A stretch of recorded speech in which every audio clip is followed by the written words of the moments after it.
Le père, j'attendais d'être seule pour te répondre. J'en ai profité pour avancer avec mon repassage. Tu dis que vous organisez, vous n'êtes pas organisé, vous n'êtes en train de rien faire, vous n'êtes en train de rien mettre en place comme stratégie. Vous n'êtes en train de rien faire. Et il faut qu'on vous dise cette vérité-là. Ce que vous savez faire, c'est de boire. Aller acheter des vêtements, acheter des chaussures pour fanfaronner sur les réseaux sociaux, pour faire le beau. Chercher les femmes, ça vous savez le faire. Accumuler des maîtresses, ça vous savez le faire.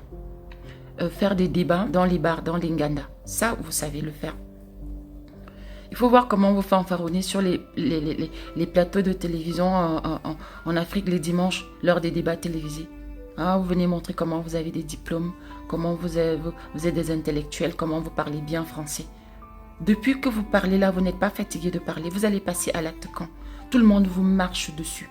Tout le monde vous écrase. Vous n'êtes pas fatigué. Vous n'avez pas honte. Vous savez, les personnes qui font des vidéos observent beaucoup. Et depuis que je fais des vidéos, j'étais déjà observatrice, mais là, mon sens d'observation, je pense qu'il a été aiguisé. Non loin de chez moi, il y avait une supérette. Enfin, une supérette, elle y est toujours, mais sauf qu'avant, elle était tenue par un couple de Marocains.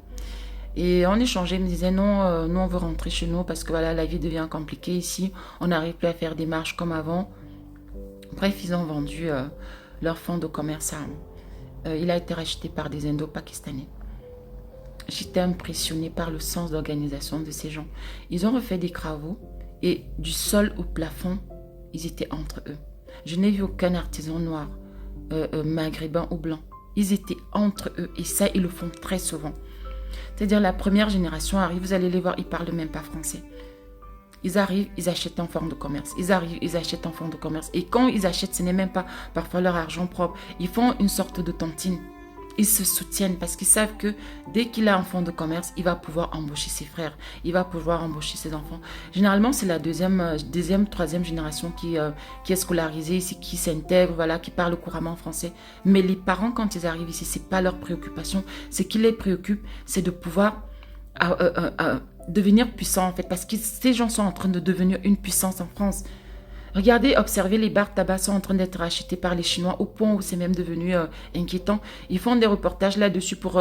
certains même se demandent si ce n'est pas une initiative prise par le gouvernement chinois parce que on sait bien que en matière de géopolitique, tous les coups sont permis.